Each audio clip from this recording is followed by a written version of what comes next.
Everyone thinks Hades was the villain, the dark god, the kidnapper, the ruler of the dead, the one sitting beneath the world, surrounded by ghosts, shadows, and the sound of souls crossing the river Styx. If Olympus had a criminal file, most people would put Hades at the top. But that is exactly where the story starts to fall apart. Because when you reopen the Hades case, one fact appears immediately. Hades did not create death. He did not curse mortals to die. He did not invent grief. He did not start most of the wars, scandals, affairs, punishments, or divine disasters that destroyed ancient families. He inherited the place nobody else wanted. After the Titans fell, the three brothers divided the universe. Zeus took the sky. Poseidon took the sea. Hades took the underworld. The bright throne went to Zeus. The roaring ocean went to Poseidon. And Hades was sent below. Not because he was evil, because someone had to rule what every living person feared. And once he took that throne, history did what history always does to the one standing closest to death. It blamed him for the darkness. Tonight, we are reopening one of mythology's most misunderstood cold cases. Case file Hades. Charge villain of the underworld. Known location the realm of the dead. Primary witnesses Persephone, Demeter, Zeus, and every mortal who ever feared the grave. Primary question: was Hades truly the monster of Greek mythology?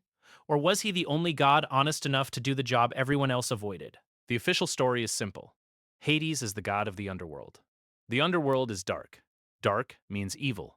Therefore, Hades must be evil. That is the version most people inherit before they ever read the file. He becomes a shadowy villain by location alone, a ruler beneath the earth, a throne among the dead, a palace no hero wants to enter unless someone has already died. But in an investigation, location is not motive. A prison warden is not automatically the murderer.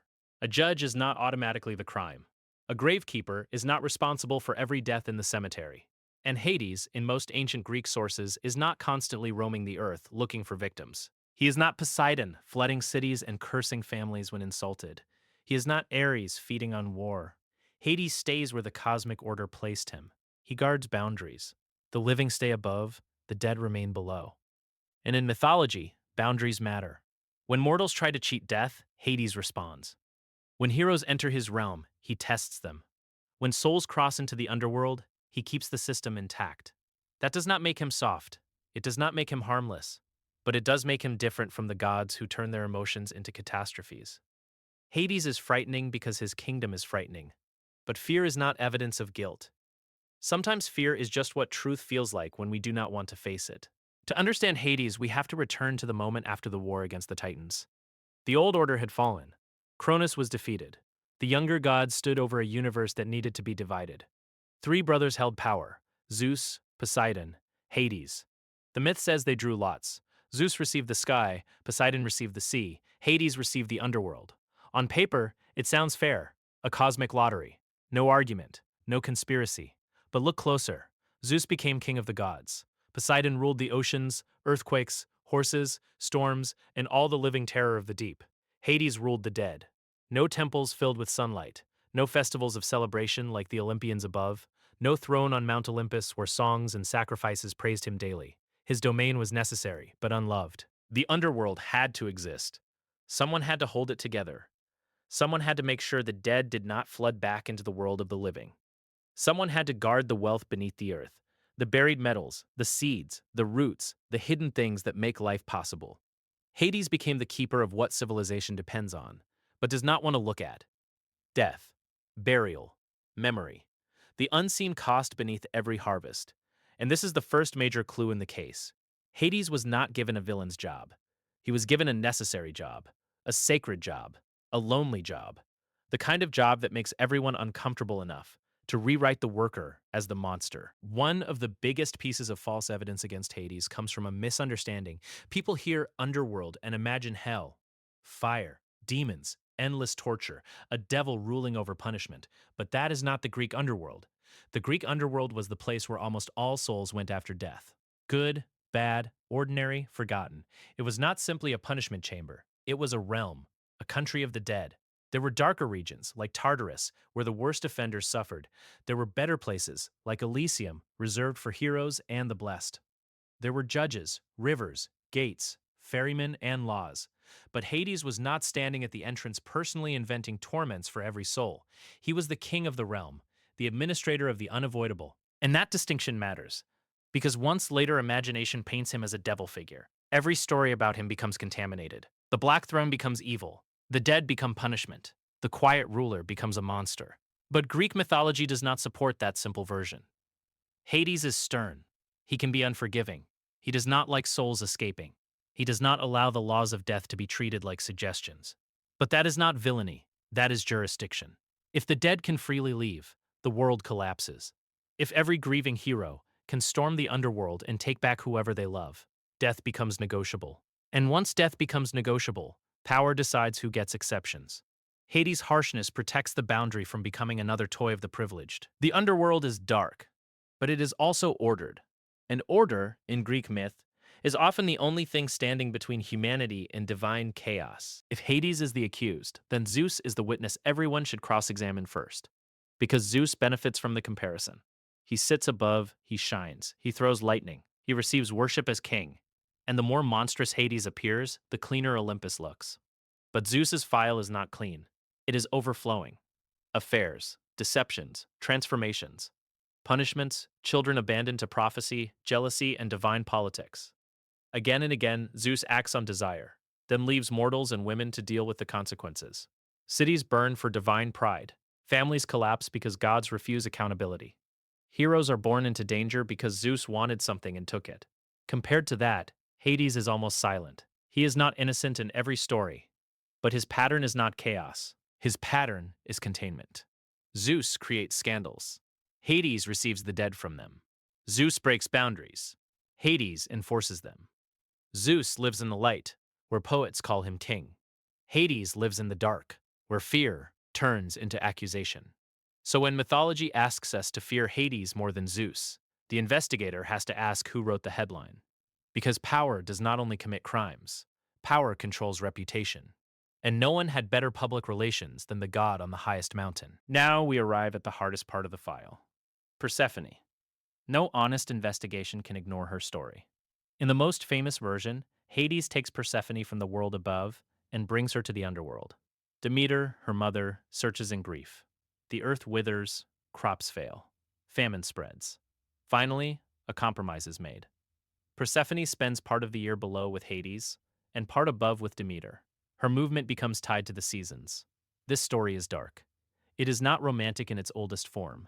It is a story of abduction, grief, power, and negotiation between gods. If the prosecution wants to convict Hades, this is its strongest evidence.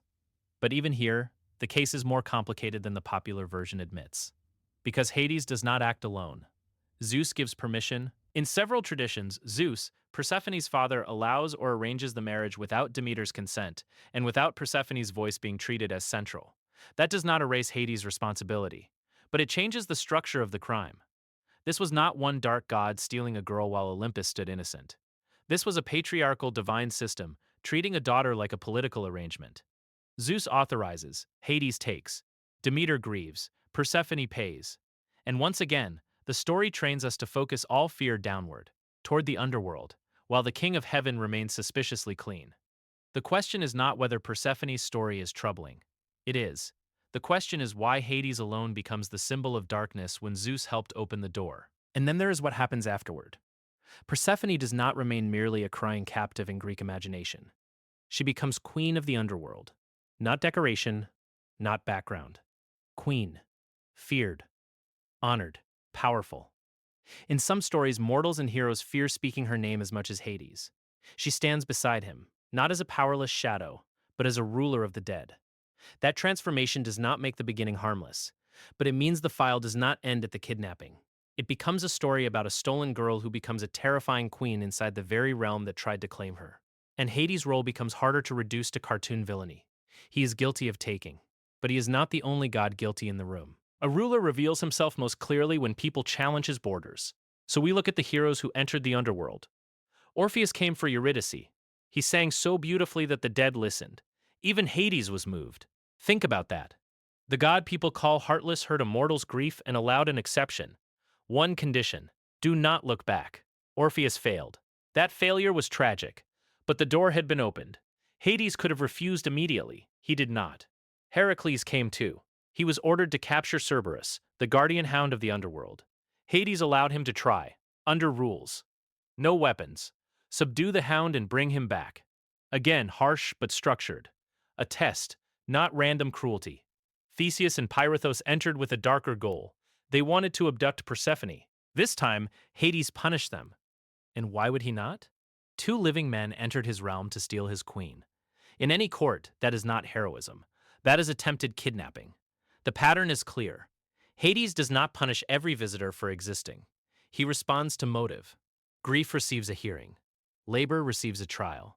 Violation receives judgment. That is not the behavior of a chaotic villain. That is the behavior of a judge with a very dark courtroom. So why is Hades remembered as evil? Because death has no good marketing. No one wants to thank the god who receives their parents, their friends, their children, and eventually themselves. No one wants to look at the underworld and call it necessary. It is easier to turn the ruler into the villain. Then death feels like someone's fault. Someone did this. Someone dark. Someone below. Someone we can name. Hades becomes the face humanity puts on the thing it cannot negotiate with. But mythology is full of gods who harm the living far more actively than Hades does. Zeus abuses power. Poseidon curses bloodlines. Apollo sends plagues. Artemis demands brutal prices. Aphrodite ruins lives with desire. Hera punishes the vulnerable for Zeus's betrayals. The Olympian family is a crime scene with marble columns, yet Hades, the quiet one below, becomes the villain in the popular imagination. That is not justice, that is scapegoating. He wears black, so he must be evil. He rules the dead, so he must love death. He is feared, so he must be guilty. But fear is not testimony, and darkness is not a confession. When we reopen the Hades case, we do not find a saint. This is still a Greek god. Powerful, severe, capable of taking what he wants. The Persephone file cannot be dismissed, but the cartoon villain does not survive the evidence. Hades did not create death. He inherited it. He did not turn the underworld into chaos. He governed it. He did not spend mythology destroying mortal lives for sport. Most of the time, he stayed in the realm the universe assigned him. And compared to the gods above him, his crimes are fewer, quieter, and more bound to duty than appetite. Maybe that is why the story had to make him look worse. Because if Hades is not the villain, then the light above starts looking suspicious. If the god below was only doing his job, then maybe the real danger was never the underworld. Maybe it was Olympus. Maybe the throne in the dark was not hiding the monster. Maybe it was where the consequences were sent after the gods in the light made their mess. So the final verdict is not innocent, it is misunderstood. Hades was not harmless, but he was not the devil. He was the keeper of the door everyone feared walking through. And sometimes the most hated god is not the one who creates the horror. Sometimes he is just the one forced to receive the bodies. Case closed. For now.